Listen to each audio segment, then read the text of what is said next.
Fysisk og kemisk forvitring.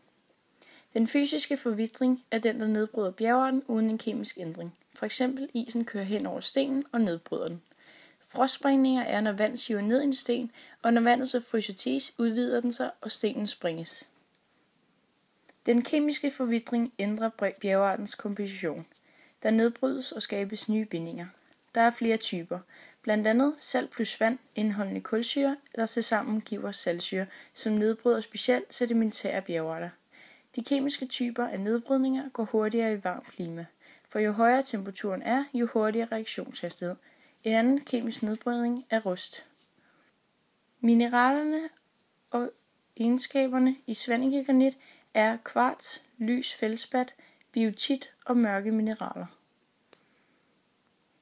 En pegmatitens dannelse bliver dannet således, at når en bjergart sprækker og en ny bjergart vokser frem i sprækken, er størknet langsommere og derfor bliver mere grovkornet. Galgelykken. Forklar udseendet af klintens ladning. 1. Ler. 2. Sand. 3. Kul. Der er ringe i iltforhold. Kul bliver dannet under iltfattige forhold. Veksel mellem ler og sand er typisk for floddelta, hvor en flod udmunder i et hav. Forklar processerne i det marine aflejringsmiljø. Skiftevis floden og havet, der aflejrer henholdsvis ler og sand. Periode fastsætte klintens lag. Juratiden. Ekodalsåen. Fortæl andre, hvordan man laver et tværsnitprofil. Lav de forskellige målinger og udregninger, der fører til resultatet af tværsnitsprofilen. Måle strømhastigheden. For at måle strømhastigheden skal man dividere afstand med tiden. 100 cm divideret med 7,36 sekunder. Man tager gennemsnittet af de 3 dobbeltmålinger, og det får vi til 13,58 cm i sekundet. Ekodalsåen. Fortæl andre, hvordan man laver et tværsnitprofil. Lav de forskellige målinger og udregninger, der fører til resultatet af tværsnitsprofilen.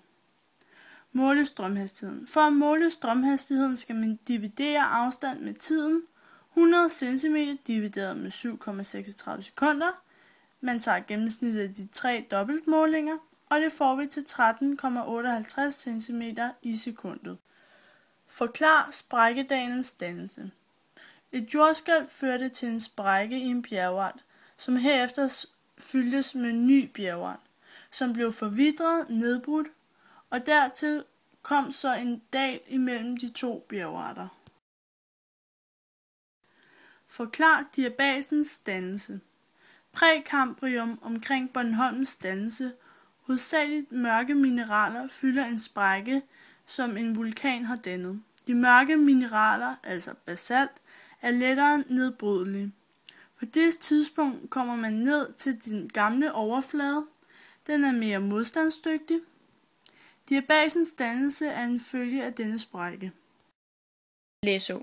Læsåens aflejringsmiljøer er forskellige, og der er både grønne skifre, øvre og nedre alunskifre.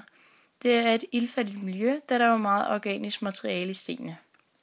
Åens dynamiske kræfter er forskellige lag af sedimentære bjergarter, både grov og finkornet. Men hvordan kan det så være, at det samme punkt kan have et aflejringsmiljø, som både laver grovkornet og finkornet sedimenter?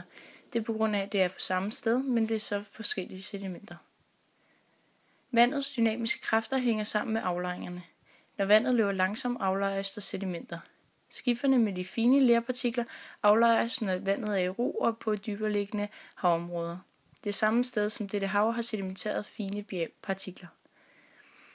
Og derfor kan der nu aflejres mere grovkornet materiale, fordi polerne binder vandet som is. Vandstanden bliver derfor også lavere, og det får vandet til at strømme hurtigere. Der vil så på et tidspunkt igen blive aflejret fint materiale, og når polerne er smeltet igen, og vandstanden stiger, og vandet strømmer langsommere endnu en gang.